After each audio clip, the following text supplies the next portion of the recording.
J'espère que vous allez bien. On se retrouve pour une vidéo tardive, on va dire, puisqu'il est actuellement 4h30 du matin.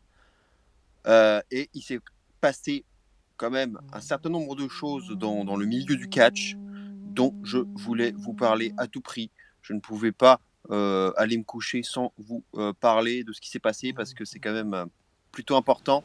Et comme ça, vous le saurez peut-être demain matin en vous levant. On va commencer par WrestleMania, qui décidément nous réserve beaucoup de surprises. Il y a des épisodes, on va dire des nouveaux épisodes chaque jour. On en est resté au moment où la WWE avait annoncé le maintien de WrestleMania au Performance Center à huis clos. Ça, je pense que vous le savez tous désormais. Donc le maintien le 5 avril. Il y avait eu, je n'ai pas posté de vidéo parce que pour l'instant on n'a pas de certitude là-dessus et il semblerait qu'on ne se dirige pas vers ça, mais il faut quand même le garder en tête. Il y a des petites affaires d'assurance qui font que possiblement, on entendait peut-être dire que Vince aurait fait exprès de maintenir le show au Performance Center de façon à ce que la situation soit telle qu'il se fasse volontairement finalement annuler le show par la Floride ou carrément la ville de Tampa, ou d'Orlando du coup, pour que les assurances marchent à plein tube, notamment qui touchent des pourcentages et du coup de limiter financièrement la casse, car si c'était la WWE qui avait pris la décision d'annuler WrestleMania, ils seraient obligés finalement d'en payer le prix et les pertes financières seraient énormes. Donc, ce serait peut-être une histoire d'assurance qui expliquerait pourquoi WrestleMania a été maintenu, notamment donc, au Performance Center. Ça, c'était dans les rumeurs, mais on n'a pas de vraie confirmation. Mais il faudra garder quand même ça en tête dans les tout prochains jours. La nouveauté qu'il y a eu, c'est à minuit pile, là, hors française, un tweet de Rob Gronkowski, l'ancienne star de New England Patriots, le football américain qu'on avait déjà vu lors d'une bataille royale d'André le Géant, puisque c'est le grand ami de Mojo Rawley, et qui avait bousculé, avait fait un gros tampon sur Jinder Mahal, qui avait permis à la fin de faire gagner son pote Mojo Rawley. Voilà pour le petit rappel historique. Il est maintenant à la WWE, il a signé et il doit justement se présenter à SmackDown pour parler de ça et notamment ce qu'il a annoncé dans son tweet. Je vais vous le montrer tout de suite. On va faire ça en direct. Alors attention. Voilà. It's official. I'm hosting WrestleMania this year, and it's gotta be too big for just one night. For the first time, WrestleMania will be a two-night event. Saturday, April 4th and Sunday, April 5th on the WWE Network. Tell you more this Friday night on SmackDown on 8 Eastern Time on Fox TV. Voilà la bombe lâchée par Rob Gronkowski. Donc c'est officiel. Je vous traduis ça, mais je pense que vous avez compris. Je vais donc être le host, celui qui va finalement animer WrestleMania cette année. Et surtout, ça va être énorme puisque ça sera pas, ça va être vraiment pas que pour une seule nuit, car pour la première fois, WrestleMania sera un événement sur 2 soirées. Et oui, 2 soirées. Parce que c'est beaucoup trop big, c'est trop énorme pour juste une nuit. Donc ils vont le faire sur 2 nuits. Le samedi 4 avril et le dimanche 5 avril sur le WWE Network. Et donc ils nous donnent rendez-vous à Friday Night SmackDown, donc à 1h du matin, heure française, pour en parler. Donc ça, c'est la bombe, puisque ça explique mieux pourquoi NXT TakeOver a été annulé, puisque c'est WrestleMania finalement qui va prendre la place pour, on va dire, la soirée numéro 1 avant la soirée numéro 2, donc le dimanche 5 avril. Euh, c'est une grande première. Jamais, jamais WrestleMania ne s'était étalé sur 2 journées. Alors évidemment, ça rappelle étrangement le Wrestle Kingdom qui a eu lieu là au Japon en début d'année, qui s'était pour la première fois aussi tenu sur deux journées. Donc, ça ressemble beaucoup à ça. C'est vrai que c'était dans les rumeurs. C'était pas la première fois qu'on entendait parler d'un WrestleMania sur 2 journées. Et ils l'ont fait. Ils l'ont fait.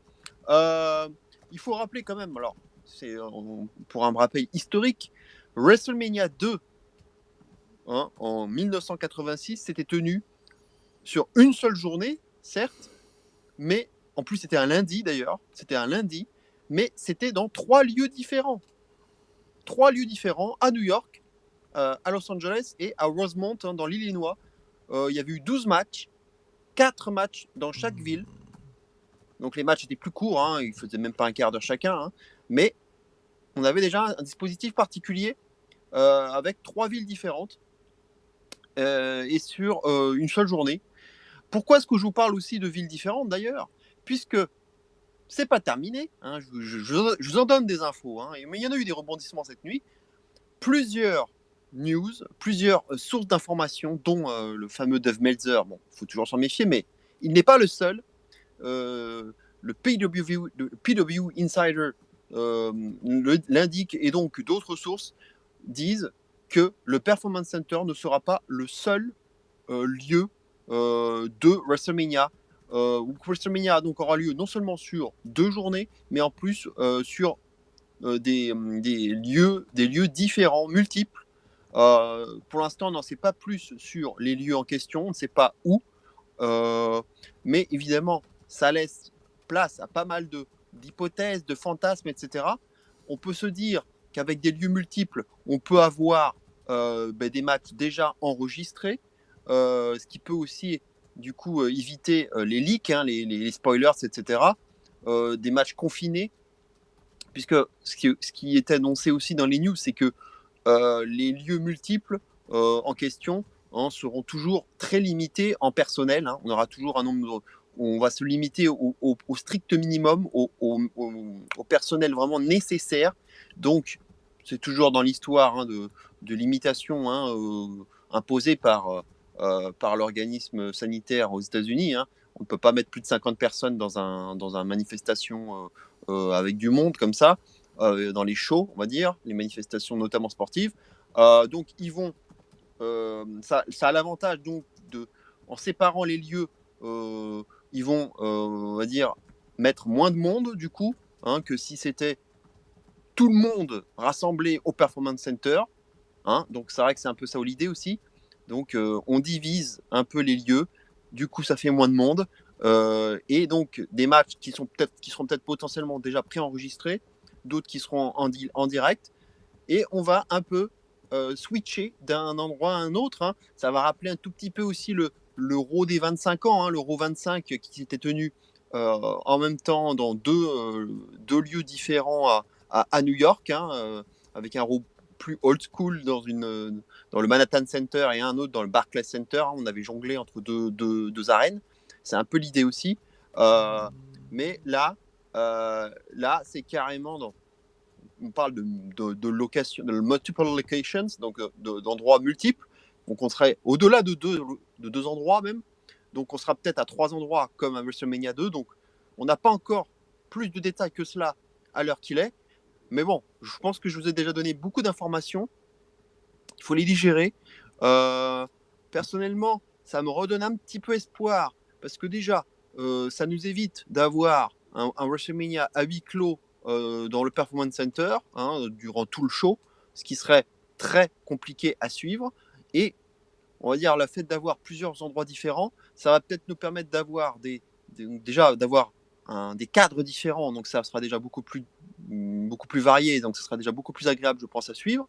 Et on aura peut-être, si on a des matchs filmés d'une certaine façon, on aura peut-être des combats un peu style Compound, un peu comme avec à l'époque Broken Hardy, notamment avec voilà, des univers particuliers. avec Bray Wyatt et Broken Hardy, enfin à l'époque la feud qu'ils avaient eu, hein, le Compound, avec Randy Orton pareil. Voilà, un univers un peu particulier. Donc ça rappelle un peu ce que je vous avais dit, hein, avec la Lucha Underground aussi, hein, un univers un peu dark, voilà, un peu spécial, avec une façon de tourner différente. Voilà, ça laisse place à beaucoup de fantasmes, à beaucoup de possibilités. C'est ça qui me redonne un petit peu espoir. Donc, surtout qu'une feud Edge Orton, hein, last man standing match, hein, a priori on se dirige vers cette stipu, bah, ça laisse place à des petites balades, des petites promenades, hein, un peu comme ce qu'on fait de Ciampa et Gargano la semaine dernière à NXT. Ça peut donc, c'est vraiment le match last man standing, ça veut dire on peut se balader un peu partout. Ça, c'est parfait, justement. On peut aller dans un parking, on peut aller dans un garage, on peut aller, je sais pas, dans un petit parc, mais toujours avec peu de personnes, hein, qui filment, peu de protagonistes, hein, mais on peut aller dans la nature, on peut faire plein de choses là du coup. On peut faire un tournage en pleine nuit. Il y a tellement de choses à faire du coup, hein. C'est ça qui redonne un petit peu d'intérêt et du coup, ça redonnera quand même un peu de lustre et ça donnera un peu plus l'impression qu'on est à WrestleMania. C'est surtout ça. Donc, je reprends un tout petit peu espoir par rapport à cette news.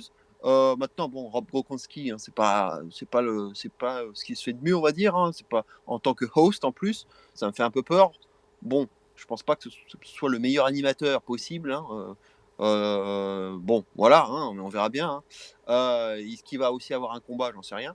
Parce qu'on parlait aussi d'ailleurs de matchs annulés, hein, notamment on parlait d'un 3 contre 3 entre Heavy Machinery et Mandy Rose face à Rude, Ziggler et Sonya Deville.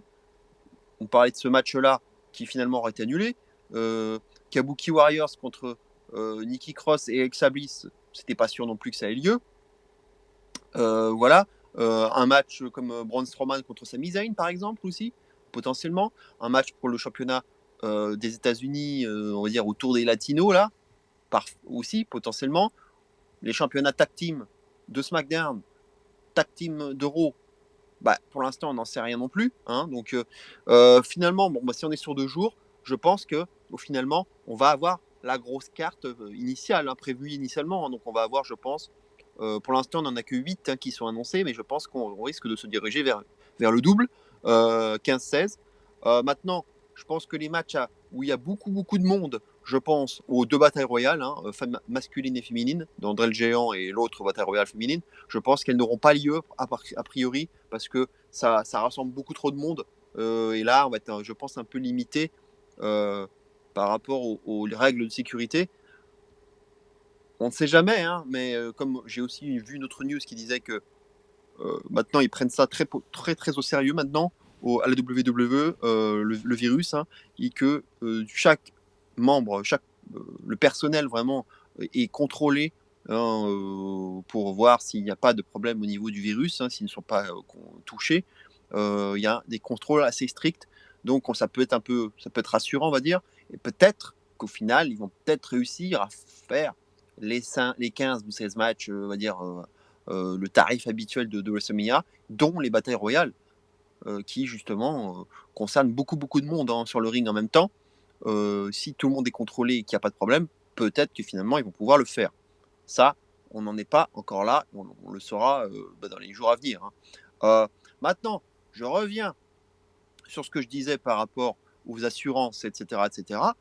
Attention quand même, puisque peut-être, enfin, dans les jours à venir, il n'est pas impossible que la ville de Tampa, ou en tout cas l'État de Floride, déclare qu'il sera impossible de faire le moindre show, même à huis clos, euh, parce que la situation devient de plus en plus préoccupante, et sachant qu'en plus aux États-Unis, on n'est pas on n'est pas encore tout à fait, on n'est pas au même point que la France, en termes de morts en tout cas, même si là, en termes de cas, j'ai vu qu'ils nous avaient bien rattrapés, mais en termes de décès, ils sont encore en dessous de nous, mais ça va forcément augmenter à un moment donné, le pic va arriver bien après nous, donc ça va monter en puissance, donc attention, hein, puisque le 5 avril, c'est quand même encore dans bien 15 jours, hein, bien 15 jours, donc attention, bien un peu plus de 15 jours, donc attention à ce que ce ne soit pas annulé.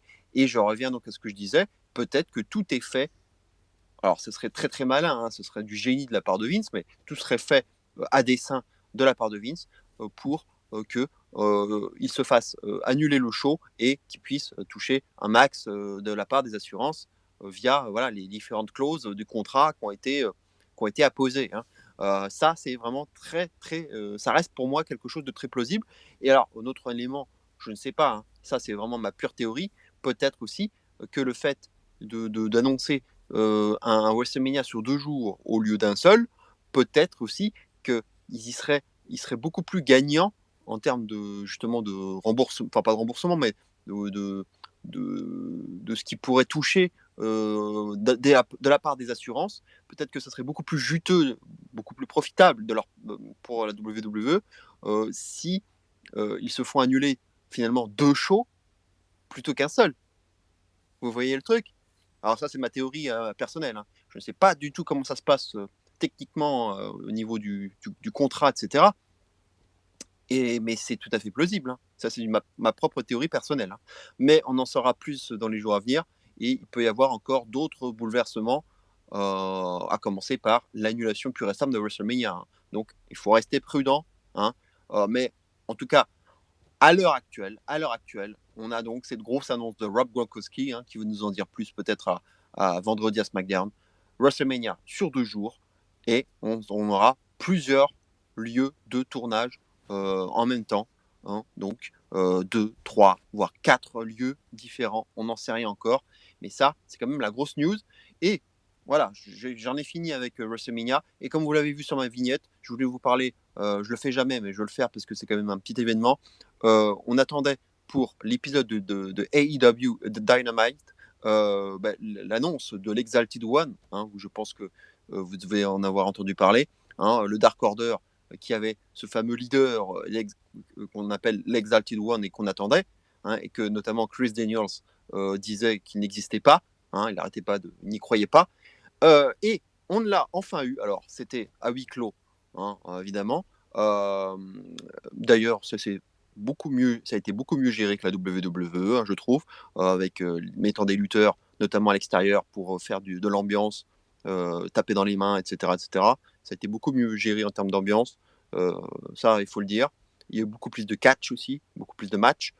Et finalement, sans grande surprise, c'est Brody Lee alias, ex-Luke Harper, hein, qui a fait son apparition sous les traits de Brody Lee, The Exalted One, et qui s'en est pris directement à Christopher Daniels, avec au passage une petite phrase lourde de sens et une pique absolument évidente envers Vince McMahon en s'adressant à Chris Daniels, qui aussi n'est plus tout jeune, hein, et il lui a dit tu n'es pas le premier vieil homme déconnecté de la réalité, en gros, à ne pas me croire, à ne pas m'avoir fait confiance.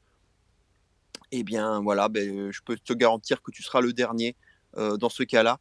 Et évidemment, on a compris, hein, le vieil homme déconnecté de la réalité, en gros, on a compris que c'était Vince aussi, à travers ça, qui était visé.